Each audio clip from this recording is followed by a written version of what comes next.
मेरे प्यारे भाइयों और बहनों, आज की इस वीडियो में हम देखेंगे क्लास 12th केमिस्ट्री चैप्टर 4 रासायनिक बलगतिकी के प्रीवियस ईयर के क्वेश्चंस। मैं आपको इस वीडियो में पिछले 10 सालों के क्वेश्चंस अवेलेबल कराने वाला हूं केमिकल काइनेटिक्स के, तो आप इस वीडियो को बिल्कुल भी स्किप ना करें। तो चलिए वीडियो शुरू करते हैं। तो सबसे पहले मैं आपको बताता हूं 2022 के पेपर में पूछे गए क्वेश्चंस। तो यहाँ पर आपको एक ऑब्जेक्टिव क्वेश्चन पूछ रखा है कि प्रथम कोटि की अभिक्रिया के लिए LNR एवं T के मध्य आलेख है। तो इस क्वेश्चन का आंसर भी मैं आपको बता देता हूँ। तो इसका आंसर होगा आपके ऑप्शन नंबर ए। ये जो ग्राफ बना रखा है वो ग्राफ आपके आंसर होगा। यहाँ पर देख सकते हो इंग्लिश में the plot between LNR and T for first order reaction is. इसके बाद आगे हम देखते हैं, यहाँ पर आपके एक अति लघुत्तरात्मक प्रश्न पूछा गया है। क्या है कि शून्य कोटि अभिक्रिया के लिए वेग स्थिरांक की इकाई लिखिए। तो इस तरह के क्वेश्चंस आपके आएंगे। आपको जीरो ऑर्डर यानी कि शून्य कोटि, फर्स्ट ऑर्डर और सेकंड ऑर्डर, इन तीनों के वेग स्थिरांक की इकाइयाँ याद करनी है। इसके बाद आपके एक बड़ा क्वेश्चन पूछा गया है और इस चैप्टर से आपके बड़े क्वेश्चंस आते हैं। किस तरह से बड़े क्वेश्चंस आते हैं? पार्ट में आएंगे। एक नंबर का एक क्वेश्चन आ जाएगा और एक क्वेश्चन 2 नंबर का आ जाएगा जो कि न्यूमेरिकल होगा। तो पहला क्वेश्चन है अभिक्रिया की कोटि को परिभाषित कीजिए। ये एक क्वेश्चन के अंदर ही आपको 3 क्वेश्चंस पूछ रखे हैं। दूसरा क्वेश्चन है कि वेग स्थिरांक पर अभिक्रिया की सांद्रता के प्रभाव को समझाइए।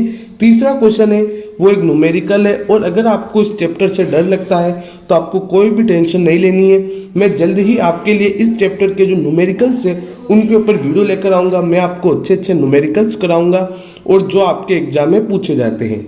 तीसरा क्वेश्चन है एक प्रथम कोटि अभिक्रिया के लिए 500 केल्विन और 600 केल्विन पर वेग स्थिरांक कमलेश से दे रखा है और आपको सक्रिय ऊर्जा की गणना करनी है। तो ये जो क्वेश्चन है वो बिल्कुल फॉर्मूला पर बेस्ड है और फॉर्मूला की सहायता से आप इस क्वेश्चन को आसानी से लगा सकते हैं। इसके अथवा में ही एक क्वेश्चन दिया गया था कि अभिक्रिया की आणविकता की परिभाषा लिखिए। दूसरा है अभिक्रिया के वेग पर उत्प्रेरक की उपस्थिति के प्रभाव को समझाइए। और तीसरा है कि 300 केल्विन पर एक प्रथम कोटि की अभिक्रिया में अभिक्रिया की प्रारंभिक सांद्रता दे रखी है जो 30 मिनट पश्चात घटकर इतनी रह गई। तो 300 केल्विन पर अभिक्रिया के वेग स्थिरांक की गणना कीजिए। और यहाँ पर आपको log 2 की वैल्यू भी दे रखी है। तो इस क्वेश्चन के अंदर भी कुछ भी नहीं रखा है। जो आपका सूत्र होता है वो आपको सूत्र लगाना है और आप इस क्वेश्चन को आसानी से कर सकते हैं। तो अधिकतर जो क्वेश्चंस पूछे जाते हैं आपके बोर्ड के अंदर वो न्यूमेरिकल बेस्ड होते हैं। अब हम देखते हैं 2020 के पेपर में पूछे गए क्वेश्चंस।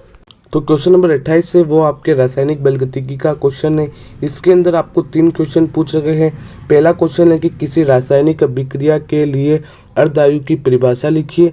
क्वेश्चन नंबर 2 है कि अभिक्रिया की कोटि एवं अणुसंख्यता में कोई 2 अंतर लिखिए। और क्वेश्चन नंबर 3 है कि A से B अभिक्रिया के लिए अभिकारक की सांद्रता 0.05 m से 20 मिनट में परिवर्तित होकर 0.03 m हो जाती है। औसत वेग की गणना सेकंड तथा मिनट इकाइयों में कीजिए। इसके अथवा में भी आपको क्वेश्चन प्रोवाइड करा रखे हैं। 3 क्वेश्चन से पहला क्वेश्चन है कि प्रथम कोटि अभिक्रिया की परिभाषा लिखिए। दूसरा है अभिक्रिया वेग एवं विशिष्ट अभिक्रिया वेग में विभेद कीजिए। तीसरा है प्लेटिनम सतह पर NH3 का अपघटन शून्य कोटि की अभिक्रिया है। N2MH2 के उत्पादन की दर क्या होगी जब वेग स्थिरांक का मान 1.5 × 10⁻⁻⁴ mole litre inverse second inverse हो। अब आप इंग्लिश में क्वेश्चंस को देखना चाहें तो आप देख सकते हो, यहाँ पर आपको क्वेश्चंस इंग्लिश में भी मिल जाएंगे। अब हम देखते हैं 2019 के पेपर में पूछे गए क्वेश्चंस। क्वेश्चन नंबर 3 है कि एक रासायनिक अभिक्रिया का वेग नियतांक 1.72 × 10⁻⁻⁴ सेकंड इनवर्स है। अभिक्रिया की कोटि आपको ज्ञात करनी है। इसके बाद क्वेश्चन नंबर 4 है कि देहली ऊर्जा को परिभाषित कीजिए यानी कि डिफाइन थ्रेशोल्ड एनर्जी। और जो क्वेश्चन नंबर 3 है वो इंग्लिश में rate constant of a chemical reaction is 1.72 × 10⁻⁴ second inverse. Calculate the order of reaction. इसके बाद आपका अगला क्वेश्चन है क्वेश्चन नंबर 18। एक प्रथम कोटि की अभिक्रिया में 20% वियोजन होने में 40 मिनट लगते हैं। अर्धआयु की गणना कीजिए। log 10 की वैल्यू 1 है और log 10 2 की वैल्यू है 0.3010 है। और ये जो क्वेश्चन है वो 2 मार्क्स का आपको पूछ रखा है। अब हम देखते हैं 2018 के पेपर में पूछे गए क्वेश्चंस। क्वेश्चन नंबर 28 देखिए, 3 क्वेश्चन से पहला क्वेश्चन है कि अभिक्रिया की कोटि की परिभाषा लिखिए। दूसरा है संगत सिद्धांत के अनुसार किसी रासायनिक अभिक्रिया हेतु 2 मुख्य अवरोधकों के नाम लिखिए।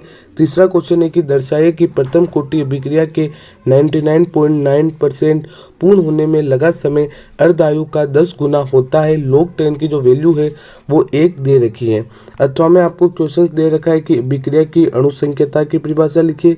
दूसरा है संगत सिद्धांत के अनुसार उन 2 कारकों के नाम लिखिए जो ताप बढ़ाने पर अभिक्रिया के वेग को बढ़ाते हैं। तीसरा क्वेश्चन है कि दर्शाइए कि प्रथम कोटि अभिक्रिया के 75% पूर्ण होने में लगा समय अर्धायु का 2 गुना होता है। अब आप चाहे तो इंग्लिश में भी इन क्वेश्चंस को देख सकते हैं। अब हम देखते हैं 2017 के पेपर में पूछे गए क्वेश्चंस। तो क्वेश्चन नंबर 4 देखिए, द्वितीय कोटि की अभिक्रिया हेतु वेग नियतांक की इकाई लिखिए। Right the unit of velocity constant for second order reaction. Question number 5 पे की समीकरण है 2N2O5 change to 2N2O4 plus O2 हेतु यदि अर्धायु काल 6.93 सेकंड है तो दर नियतांक आपको ज्ञात करना है। For reaction 2N2O5 change to 2N2O4 plus O2 the half life time is 6.93 second, determine the rate constant. Question number 23 देखिए, जिसके अंदर 2 क्वेश्चन पूछ रखे हैं ए और बी। ए क्वेश्चन है कि उपरोक्त आलेख में चिन्हित के तथा खे किसे दर्शाते हैं, आपको उनके नाम बताने हैं। और दूसरा है आलेख में चिन्हित केवल के की परिभाषा लिखिए। यहाँ पर के खे की जगह आपको एक्स वाई देखना है और आपको दूसरे क्वेश्चन के अंदर एक्स की परिभाषा देनी है कि इसके अंदर जो एक्स है वो किस चीज़ को दर्शा रहा है। इंग्लिश में भी आप देख सकते हैं। अब हम देखते हैं 2016 के पेपर में पूछे गए क्वेश्चंस।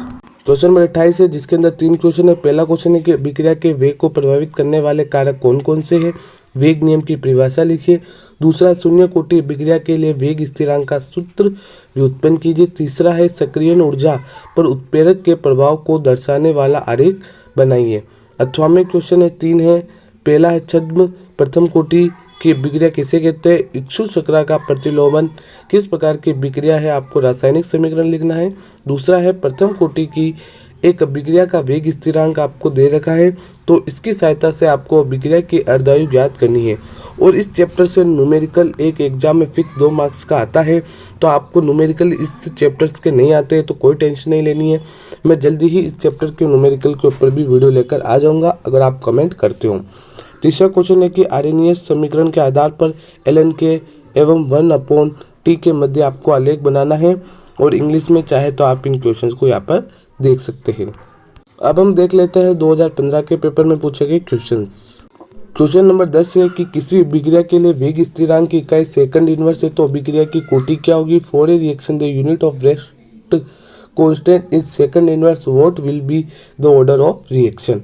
क्वेश्चन नंबर 11 है कि अभिक्रिया 2a + b इससे उत्पाद बन रहा है तो इसके लिए आपको अवकलन वेग समीकरण लिखना है। Write differential rate equation for the reaction 2a + b change to product. Question number 22 है कि प्रथम कोटि की अभिक्रिया की अर्धायु काल 10 सेकंड है तो इसके आपको वेग स्थिरांक की गणना करनी है। अब हम देखते हैं 2014 के पेपर में पूछे गए क्वेश्चन। ये सारे क्वेश्चंस की आपको प्रैक्टिस करनी है और अगर आपको इन क्वेश्चंस के आंसर नहीं आ रहे तो कोई बात नहीं, इनके आंसर भी मैं आपको जल्द ही प्रोवाइड कराने की कोशिश करूंगा, लेकिन आपको इन क्वेश्चंस को अटेम्प्ट करने की कोशिश करना है। तो क्वेश्चन नंबर 15 की निम्न अभिक्रियाओं की कोटि आपको बतानी है। 4 अभिक्रियाएं। पहला कृत्रिम नाभिकीय क्षय, दूसरा है उच्च दाब पर गैसीय अमोनिया का तप्त पीटी यानी कि प्लेटिनम सतह पर वियोजन, तीसरा है एथीन का हाइड्रोजनन, चौथा है N2O5 का अपघटन। इंग्लिश में देख सकते हो give the order of the following reactions, यहाँ पर आपको रिएक्शंस दे रखी है। उसके बाद क्वेश्चन नंबर 22 है कि किसी अभिक्रिया की अर्धायु क्या है। प्रथम कोटि अभिक्रिया के लिए वेग समीकरण से ये पुष्टि कीजिए कि इस अभिक्रिया की अर्धायु है वो अभिक्रियकों की प्रारंभिक सांद्रताओं पर निर्भर नहीं होती। अब हम देखते हैं 2013 के पेपर में पूछे गए क्वेश्चंस। तो यह तीसरा क्वेश्चन है कि एथिल एसीटेट के जल अपघटन का उदाहरण देकर छद्म प्रथम कोटि की अभिक्रिया को समझाइए।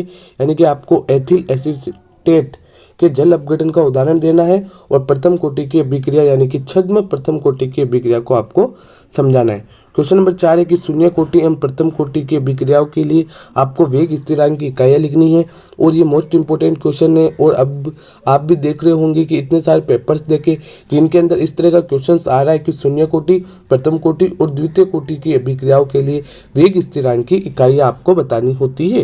क्वेश्चन नंबर 18 के अभिक्रिया के अर्धायु किसे कहते हैं? प्रथम कोटि के वेग समीकरण से अर्धायु ज्ञात करने का सूत्र व्युत्पन्न कीजिए। तो इस तरीके से केमिकल काइनेटिक्स यानी कि रासायनिक बलगति के PYQ समाप्त होते हैं। आशा करता हूं कि आपको ये वीडियो पसंद आई होगी। आपको ये वीडियो कैसी लगी कमेंट बॉक्स में अपना फीडबैक जरूर दें और ऐसी वीडियोस देखने के लिए इस चैनल को सब्सक्राइब करें। तो चलिए मिलते हैं आपसे अगली वीडियो में, तब तक के लिए बाय बाय।